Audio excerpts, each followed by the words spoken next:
گیر کردن و چنگ و دندون نشون میدن، اگر جنبش این فاز رو هم رد کنه و نشون بده که نمیترسه، بچه هم شروع کردن بلافاصله رفتن سراغ روش‌های دیگه مبارزات بی خشونت. برای برنامه 90 2 میلیون SMS میفرستن، مثل روح در واقع نشون میدن، مثل هوا همه جا هستن، نشون میدن که ما اکثریتیم طرفداران جنبش سبز، و شروع کردن به دست انداختن این کودتاچی‌ها، مطلق گفتن بهشون و آروم آروم آروم آروم در واقع روش‌های شعار نویسی. امروز مثلا فردا قراره دیگه اسکناس گفتن هیچ کی ننویسه، برعکس دعوت کردن آقا هر چی اسکناس دستتون میاد بیشتر بنویسین، در واقع نافرمانی مدنی. و این روش‌ها به نظر من قابل پیش بینی است که جنبش کارآزمودم شده، نه فقط از این هارت و پورتا نمیترسه، بلکه میداند اگر این عقبه رو رد کنه، واقعیت این است که تجربه کشورهای دیگه هم نشون داده بعدش سرازیری میشه، یعنی سلاح آدمکشی و اینا کند میشه، هیچ چاره‌ای برای حکومت نمونه جز این که بشینه عقب. علائمش هم دیده میشه و از حالا هم دارن بچه‌ها با هم قرار میزنن که آقا 22 بهمن که باز یه روز حکومت نمیزنن ما رو، نمیتونن بکشن، یه مانور قدرت میکنیم، چون همیشه جنبش تو این 6 ماه هم نشون داده با اومدن تو خیابون از روزای خود حکومت استفاده میکنه، مانور قدرت میذاره، میلیونی میاد کف خیابون و خودش نشون میده. گفتن دهه فجر اون چیزی که روی فیسبوک ها اومده. بله، از چون 16مش که جمعه است، 40م روز اربعین و 40م شهدای خودمونم در عاشوراست، عاشورای ایران، و پنجشنبهش هم 22 بهمنه. اون دهه در واقع حالا با اکسیونایی که حالا خواهید تو فیسبوک ها و اینا بچه‌ها خودشون طراحی میکنن، از پایین میجوشه میاد بالا، الله اکبر گفتنا و حرکت کردنا و اینا. حالا ببینید، بنابراین این یک منظر نگاهی است به مردم یک طرف، حکومت یک طرف. یک منظر بعد از بیرون نگاه کرد. از بیرون آقای چالنگی، من الان 3 تا مثال خدمت شما میگم به عنوان مشت نمونه خروار. مثال اول این آقای مارتین شرام که مفسر معروفیتش برای این است که سقوط دیوار برلین و سقوط شوروی رو پیش بینی کرده بود. ایشون در یه به اصطلاح نشریه تخصصی دانشگاه هاروارد مقاله مهم نوشت سال 2010 سالی است که ایران آبستن تحولات بزرگی است و رژیم ایران سقوط میکنه.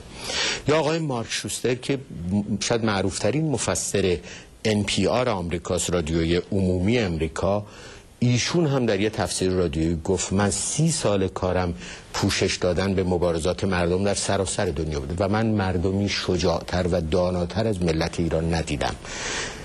و یا گزارش مهمی که ورد نت دیلی منتشر کرد از قول اون بولتن G2 که در واقع بعد عضو بشین، به اصطلاح اخبار سرویس های اطلاعاتی انگلیس رو پخش میکنه، از قول MI6 نقل کرد که سرویس اطلاعاتی انگلیس به آقای گوردون براون گزارشی داده که در سال 2010 حکومت ایران سقوط خواهد کرد. دنیا الان از این حرفا این روزا، من این 3 تا رو به عنوان مشت نمونه خروار گفتم، وگرنه شاید 10 ها روزنامه و مجله این حرف رو زدن. با این نوریزاده اشاره کرد. بله، خیلی الان این حرف چشم دنیا خیره شده واقعا.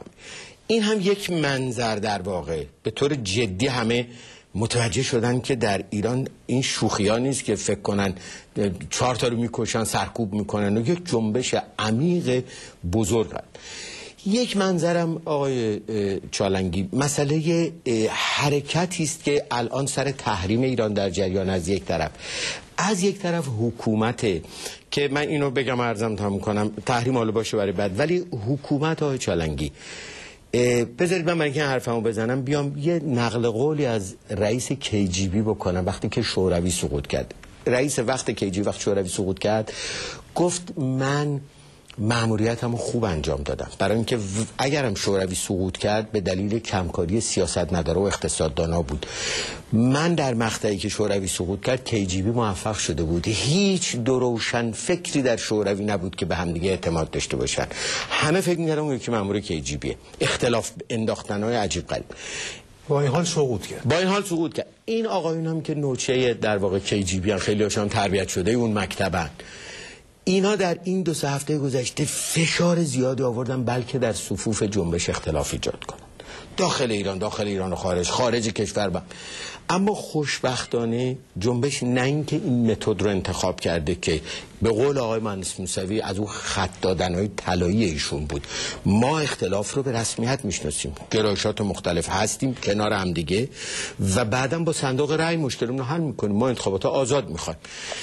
این دوتا فرمول در واقع پلورالیسم و تکثرگرایی جنبش و به رسمیت شناختن کنار هم دیگه ایستادن و حاکمیت رأی باعث شده صف جنبش هر کاری هم میکنن متحده، اما اختلاف تو صف حکومت افتاده. با همینجوری که دکتر نوزم توضیح دادن، با نامه آقای موسوی اختلاف افتاده توشون، زد و خورد و نمیتونن هم جمعش کنن برای اینکه فرماندهشون که آقای خامنه‌ای ناتوان از اینکه جمع کنه. خب یه دقیقه و 30 ثانیه آقای نوری‌زاده حق بیشتر. آقای نوری‌زاده اختلاف ایشون میگن در میون صفوف حکومت افتاده.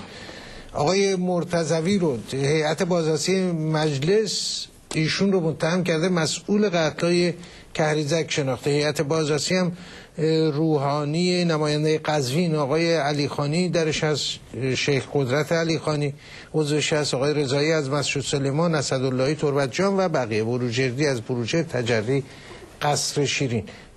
آیا همان سرنوشتی که سعید امامی یافت در انتظار ایشون هست یا حکومت به جای رسیده که بعضی از آدمای خودش ترجیح میده قربانی کنه از جمله مرتضوی رو؟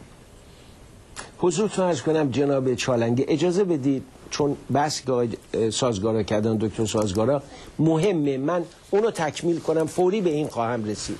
به این جهت میگویم که مردم ما وقتی ما اینجا اطلاع رسانی میکنیم، حداقل علیرغم بمباران پارازیت که میدونم الان واقعا روی صدای آمریکا چه کردن و BBC همینطور کانالهای دیگه، علیرغم این مردم بالاخره راهی برای یافتن ما پیدا میکنن. اینه که من وظیفه دارم به اطلاعشون برسونم. آنچه دکتر سازگارا در مورد بریتانیا گفتن، گزارش که با آقای گوردون براون دادن، من در یک بعد دیگه بهش میپردازم. این که 30 سال حداقل بنده جناب عالی ماها در صحنه ایم، گفتگو کردیم، بحث کردیم، سمینار رفتیم، تلاش کردیم جنایات رو به اطلاع جهان برسونیم، ولی الان اشتیاق اون طرفه شده. یعنی در واقع به جای اینکه ما بریم سراغشون، اونا میان طرف ما. من یه نکته رو بهتون بگم، در خود همین بریتانیا ارگانهای متعددی که بعضاً برای ما ناشناخته بودن چنان توجه به مسائل ایران ابراز میکنن و توجه به شناخت آدمهایی که مورد اعتماد مردم ایرانن. این برای من خیلی جالبه. سمینار پشت سمینار، خود بنده به 10 جا دعوت میشم، مرتب که برم و بحث کنیم، گفتگو کنیم.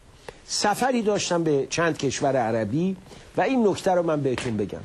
خالد مشعلی که میرفت ایران، چمدون پول رو میگرفت، با محمود زهار میرفت، الان بدو را میفته تور عربی، میره مصر، میره سوریه، میره عربستان سعودی و اونجا خاضعانه و خاشعانه جلوی سعود الفیصل میشینه و تو مصاحبه‌ای که العربیه پخش میکنه میگوید ما هرگز نمیگذاریم عربیت ما رو چیز دیگه تهدید بکنه. بله خب ما با ایران رابطه داریم، اما همونطور که آقای خالد مشعل به خلیج همیشه فارس میگه خلیج عربی و جزایر رو مال امارات میدونه، اینجا هم میگوید نه، عربیت ما اول است و دور بادان روزی که ما بخواهیم به برادران سعودی و برادران یمنی خیانت کنیم و با الحوسی های خائن فلان ارتباط داشته باشیم. یعنی عملا پشت به جمهوری اسلامی که تا دیروز قربون صدقش میرفتن.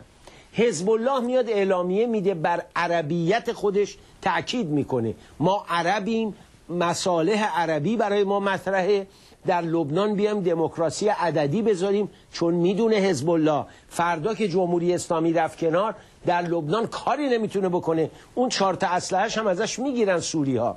اینه که این دولت رو به زوال جمهوری اسلامی، تمام کسایی هم که تا دیروز نوکراش بودن، دست به سینه جلوش بودن، اینا دارن پس میکشن و دارن اربابای تازه پیدا میکنن. این به نظر من خودش یکی از نشانه های سقوطه که باید توجه کرد.